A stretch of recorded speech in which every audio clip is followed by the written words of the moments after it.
नमस्कार, स्वागत है आपका इंडिया वॉइस पर। मैं हूं आपके साथ विशाल मिश्रा। बुलेटिन की शुरुआत करते हैं।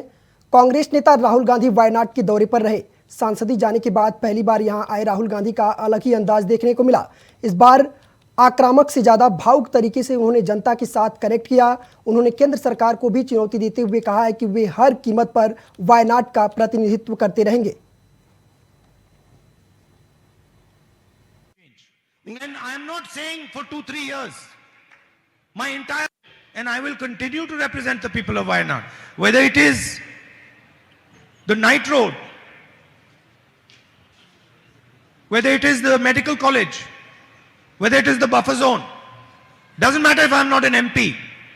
I will make sure that these things happen in Wayanad. Don't think that just because I am not your MP and they have disqualified me, my relationship with you is going to change. And I am not saying for 2-3 years. My entire life, my relationship is not going to change with you now. Rajasthan के पूर्व deputy CM Sachin Pilot पिछली BJP Vasundhara Raje सरकार के घोटालों और भ्रष्टाचार की जांच की मांग पर अनशन पर बैठे। एआईसीसी प्रभारी की ओर से उनके इस कदम को पार्टी विरोधी करार दिए जाने पर स्ट्रेटजी में बदलाव कर बैनर पोस्टर पर सिर्फ महात्मा गांधी का चित्र और वसुंधरा सरकार में हुए भ्रष्टाचार के विरुद्ध अनशन का नारा दिया गया। कांग्रेस हाईकमान गांधी परिवार और पंजे के निशान को भी पायलट ने अपने बैनर में जगह नहीं दी। देशभक्ति गीतों पर अनशन के दौरान पायलट ने मौन व्रत भी धारण कर लिया और मीडिया के सवालों से बच गए। जबकि सचिन पायलट ने प्रेस वार्ता में खुलकर कई गंभीर आरोप अपनी ही कांग्रेस पार्टी की घलोस सरकार पर लगाए थे। इस अनशन पर मौन व्रत के जरिए पायलट ने एक साथ कई मैसेज प्रदेश की जनता और कांग्रेस पार्टी और अन्य सियासी दलों के बीच भी दिया।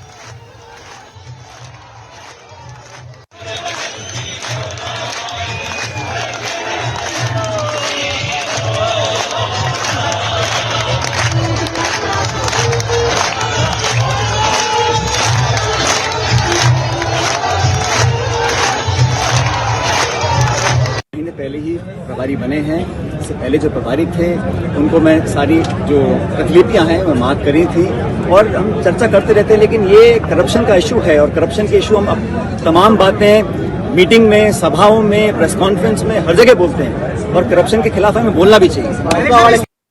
मेरे ख्याल से चुनाव के समय सचिन जी को ये लगता होगा कि उनको जवाब देना पड़ेगा मतदाता को कि आपने तो कहा था कि बहुत भ्रष्टाचार है वसुंधरा राजे जी की सरकार के समय और हम उसकी जांच कराएंगे, और जांच नहीं हुई तो आप क्या कर रहे थे? आप उस सरकार के हिस्से थे, आपने उसके लिए क्या किया? आप हमारे पास वोट मांगने के लिए फिर से आए हो अपने लिए, आपको हम कैसे वोट दें? जो बातों को आपने कहा उनको आपने पूरा नहीं किया। हो सकता है इन परिस्थितियों में उनको लगा हो कि मैं अपनी आवाज उठाऊं, वो सरकार के खिलाफ रिवोल्ट मैं नहीं देख रहा हूं। वसुंधरा राजे जी के खिलाफ जांच होनी चाहिए, इसके लिए उस बात को वो उठा रहे हैं। यूपी के नगर निकाय चुनाव की तारीखों के ऐलान के साथ ही राजनीतिक दलों के बीच में भी हलचल काफी तेज हो चुकी है। सभी राजनीतिक दल एक दूसरे के खेमों में सेधमारी करने की रणनीति बना चुके हैं और अब इस रणनीति को जमीनी तौर पर इंप्लीमेंट किया जा रहा है। रिपोर्ट देखिए।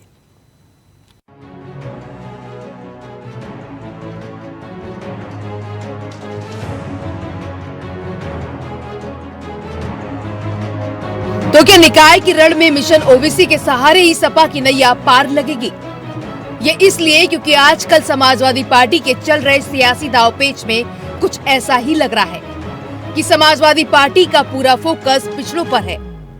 तभी तो सपा पिछड़ों और दलितों के सहारे जीत का ताना बाना बुनने में लगी हुई है। चाहे रणनीति के मुताबिक काशीराम की प्रतिमा का अनावरण हो या फिर आने वाले 14 अप्रैल को अंबेडकर जयंती के मौके पर अखिलेश यादव का मऊ का दौरा हो, सपा सामाजिक समीकरणों को साधने में जुटी है।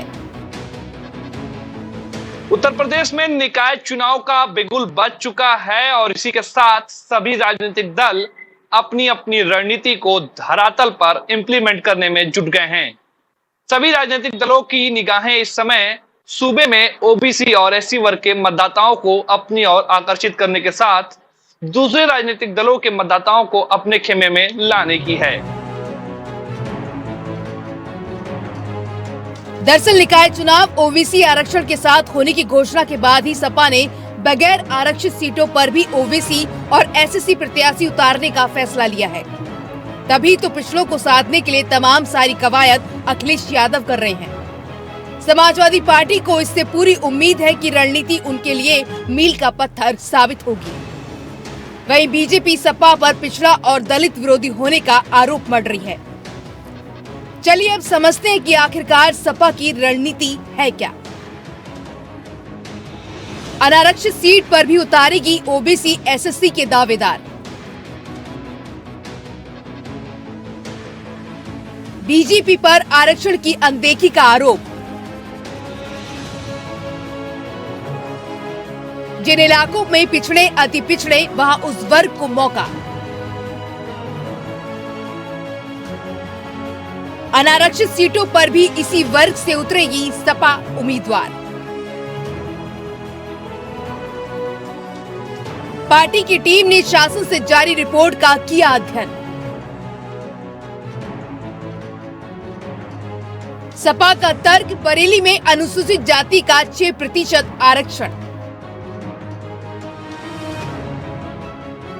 जौनपुर, मैनपुरी और रायबरेली में सिर्फ 11% आरक्षण। आपत्ति के बाद भी आरक्षण में नहीं किया गया बदलाव। नगर निकाय चुनाव में जिस तरह से भारतीय जनता पार्टी पिछड़े समाज के और दलित समाज के आरक्षण को खत्म करने का कुत्सित प्रयास किया और समाजवादी पार्टी के प्रयास की वजह से माननीय न्यायालय द्वारा जो ट्रिपल सर्वे के आधार पर उनके आरक्षण की रक्षा की गई और भारतीय जनता पार्टी अपने मंसूबे में कामयाब नहीं हो पाई। लेकिन अगर आप बात करें भारतीय जनता पार्टी की तो ये कहती है सबका साथ सबका विकास, लेकिन जहाँ जहाँ इसको मौका मिलता है ये पिछड़े और दलितों के अधिकारों पे, उनके आरक्षण पर डाका डालने का पूरा प्रयास करती है। इसका जीता जागता उदाहरण है 69,000 सहायक शिक्षक भर्ती, जिसमें डंके की चोट पर भारतीय जनता पार्टी पिछड़ों और दलितों के आरक्षण पर डाका डालने का काम किया। स्थानीय निकाय चुनाव घोषित हो चुका है और सभी राजनीतिक दल चुनाव में कूद रहे हैं। भारतीय जनता पार्टी की पूरी तरीके से तैयारी है। भारतीय जनता पार्टी इस चुनाव को लड़ने के लिए काफ़ी समय से तैयार है और जनता के बीच पहले से ही जा रही है और आगे भी चुनाव में भी जाएगी। जहाँ तक ओबीसी और एससी मतदाताओं को लुभाने की बात है तो ये तो जो राजनीति जातिगत राजनीति की जो पार्टियां करती हैं, समाजवादी पार्टी और बसपा, इस तरह की जो जातिगत पार्टियां हैं, ये लोग जाति की राजनीति करते हैं।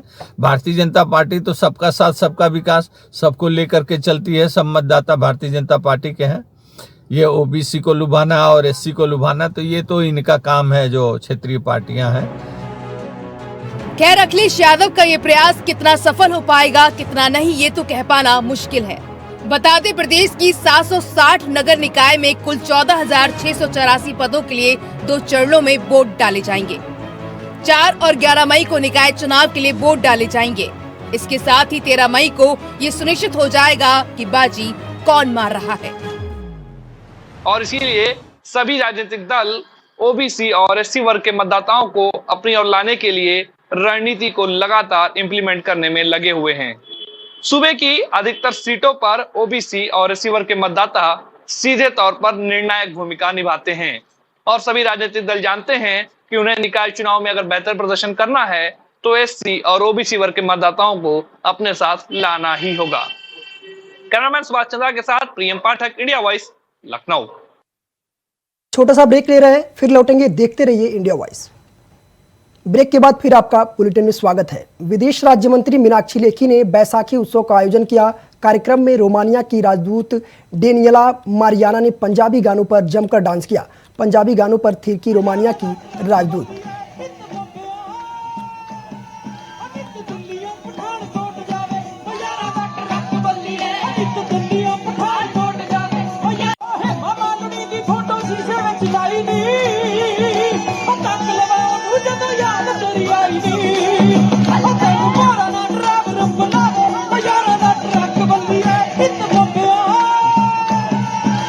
ਦਿੱਲੀੋਂ ਪਠਾਨਕੋਟ ਜਾਵੇ, ਯਾਰਾਂ ਦਾ ਟਰੱਕ ਬੱਲੀਏ, ਇੱਕ ਦਿੱਲੀੋਂ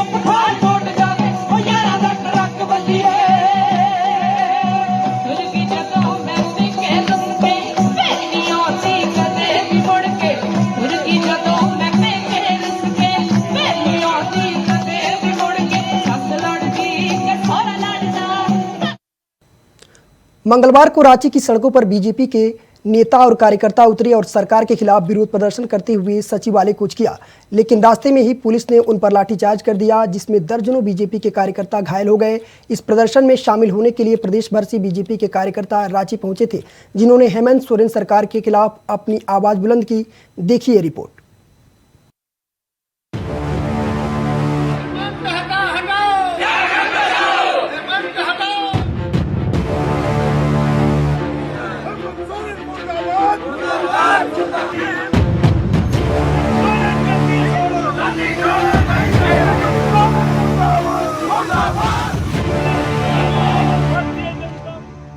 अप्रैल को झारखंड की राजधानी रांची में बीजेपी प्रदेश की जनता की आवाज को बुलंद करने का दावा करते हुए सड़कों पर उतरी और सरकार के खिलाफ हल्ला बोल हुआ।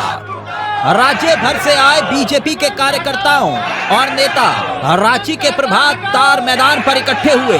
इस हल्ला बोल में बीजेपी के कार्यकर्ता से लेकर आला नेता तक मौजूद थे। केंद्रीय मंत्री अर्जुन मुंडा हो, पूर्व मुख्यमंत्री रघुवर दास हो, नेता प्रतिपक्ष बाबूलाल मरांडी हो या फिर प्रदेश अध्यक्ष दीपक प्रकाश जैसे कई दिग्गज एक साथ एक मंच पर दिखाई दिए, जिन्होंने मंच से कार्यकर्ताओं में इस सियासी महायुद्ध के लिए जोश भी भरा कि आज पूरे झारखंड का भविष्य अंधकार हो रहा है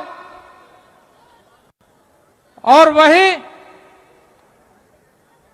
आज झारखंड में आदिवासी असुरक्षित हो रहे। आदिवासियों की जमीन लूटी जा रही है और अगर एक परिवार में कोई बूढ़ी महिला है या कोई एक बेटा है तो 60 गढ़ के बल पर माफिया और पुलिस तत्व उनके हत्या करने और जमीन पर कब्जा लेने का काम चल रहा है। झारखंड के इतिहास को देखें तो जब जब झारखंड में ये झारखंड मुद्रा मोचन पार्टी, ये कांग्रेस पार्टी, ये राष्ट्रीय जनता दल की सरकार बनती है, तब तब झारखंड शर्मसार होता है। 7-8 में भी आपने देखा गठबंधन की सरकार थी, किस तरह झारखंड की जनता शर्मसार हुआ और आज भी जनता शर्मसार है और झारखंड को काफी नुकसान हो रहा है। आज इस प्रदेश के अंदर में कैसे लोगों की सरकार है, लुटेरों की सरकार है, लूटने वालों की सरकार है, जिसे काम करने के लिए जनता ने बैठाई, आज वो कमाने में लगी हुई है। यहां तक कि वो बालू को भी नहीं छोड़ रहे। कोयला हो, बालू हो, पत्थर हो, लोहा हो, जितनी भी खनिज है, सारे खनिजों को लूट रही है। ये जो रावण राज्य है, भ्रष्टाचार से युक्त हेमंत की सरकार है, विकास से मुक्त की सरकार है और एक ऐसी सरकार जो बेरोजगारों की आत्मा को प्रहार करने वाली सरकार है। एक ऐसी सरकार है जो भ्रष्टाचार के मामले में हम कह सकते हैं कि राज्य संपोषित भ्रष्टाचार है। स्टेट स्पॉन्सर्ड करप्शन है, फैमिली स्पॉन्सर्ड करप्शन है और तो और अपने बिचौलियों के माध्यम से शासन चलाने की उनकी आदत है और उनकी नीति। इसके बाद बीजेपी ने सचिवालय कूच किया, लेकिन बीजेपी के इस विरोध प्रदर्शन की हवा निकालने के लिए सरकार ने भी लगता है कि पहले से तैयारी कर रखी थी। तभी तो पुलिस ने हाथों में लाठियां लिए भाजपाइयों का स्वागत कुछ इस अंदाज में किया। बीजेपी को प्रशासन की तरफ से रोकने के लिए कहा गया, लेकिन जब बीजेपी नेता नहीं माने तो फिर वाटर कैनन चली और इसके बाद पुलिस ने लाठियां भांज दी। इस दौरान सभा स्थल से लगातार घोषणा की जा रही थी, जितनी गोली चलानी है चला लो, जितना वाटर कैनन चलाना है चला लो, हम भ्रष्टाचार की सरकार को छोड़ेंगे नहीं। इसके साथ हेमंत सरकार हाय हाय और परिवारवाद के नारे गूंजने लगे। वहीं शहर में प्रदर्शन के दौरान कई पुलिसकर्मी चोटिल भी हुए। इस बीच कुछ सांसद और विधायकों के साथ करीब 4 से ज्यादा बीजेपी के कार्यकर्ता और नेताओं को पुलिस ने हिरासत में भी लिया।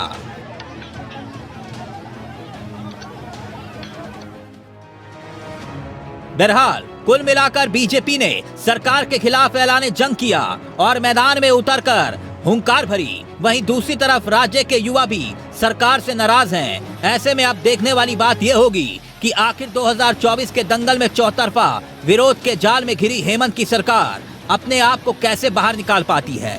देखना यह भी दिलचस्प होगा कि आखिर इस विरोध का चुनाव पर क्या असर पड़ता है। रांची से राकेश कुमार, इंडिया वॉइस। वहीं बेमेतरा जिला के बीरनपुर गांव में हुई हिंसा में मृतक के परिवार को 10 लाख का मुआवजा और सरकारी नौकरी देने का ऐलान कर सरकार की तरफ से कर दिया गया है। जो घटना घटित हुई है बेहद दुखद है। आदरणीय मुख्यमंत्री जी ने गंभीरता से लिया है। हम सब ने न केवल बीरनपुर और अपने पूरे विधानसभा क्षेत्र, पूरे प्रदेश में आम जनता से शांति कायम रखने की अपील की है। अफवाहों से लोगों को बचना है। सरकार कृत संकल्पित है। जो लोग भी दोषी हैं, जो लोग भी अपराधी हैं, उनके खिलाफ सख्त से सख्त कार्रवाई की जा रही है। साहू समाज के प्रतिनिधिमंडल भी आज माननीय मुख्यमंत्री जी से भेंट किए थे। जो मृतक है उसके परिजन में से किसी एक को नौकरी की घोषणा, उसके परिवार को 10 लाख रुपया आर्थिक सहायता की घोषणा और इस पूरे प्रकरण की प्रशासकीय जांच संभागायुक्त दुर्ग से करने की घोषणा माननीय मुख्यमंत्री जी ने की है। बीजेपी नेता ने विनय वासने ने तलवार से केक काटने के बाद हर्ष फायरिंग की। हमारे सहयोगी प्रदीप पुंडूरी की ये रिपोर्ट देखिए। भाजपा नेता विनय वासने का सोशल मीडिया पर एक वीडियो काफी तेजी से वायरल हो रहा है, जिसमें भाजपा नेता विनय वासने अपने जन्मदिन पर साथियों के साथ केक काट रहे हैं। वह तलवार से काट रहे हैं, तो वहीं उसके जन्मदिन के अवसर पर उनके जो साथी हैं वह रिवॉल्वर से हवा में फायरिंग भी करते हुए वीडियो के अंदर साफ नजर आ रहे हैं। आपको बता दें पूरा मामला थाना कोतवाली क्षेत्र के बाबरी मंडी का है, जहाँ पर बीजेपी नेता विनय वासने अपने जन्मदिन अपने साथियों के साथ मना रहे थे। जन्मदिन वह अपना जो केक है उसको तलवार से काटा और उसके बाद में उनके साथियों ने हर्ष फायरिंग में तमंचे से फायरिंग की। आपको बता दें कि विनय वासने ऊपरकोट दंगे में पहले भी जेल जा चुके हैं और कुछ ही समय पहले चुनाव के बाद में जेल से रिहा होकर बाहर आए हैं। और उसके बाद में ये जो वीडियो इनको बनाई है काफी तेजी से सोशल मीडिया और सह सारे प्लेटफॉर्म पर वायरल हो रहा है। वहीं पुलिस का कहना है कि मामले को संज्ञान में लेकर उचित कार्रवाई की जाएगी। मैं प्रदीप पुंडी, इंडिया वॉइस, अलीगढ़। फिलहाल इस बुलेटिन में सिर्फ इतना ही। देश और दुनिया की तमाम बड़ी खबरों के लिए देखते रहिए इंडिया वॉइस।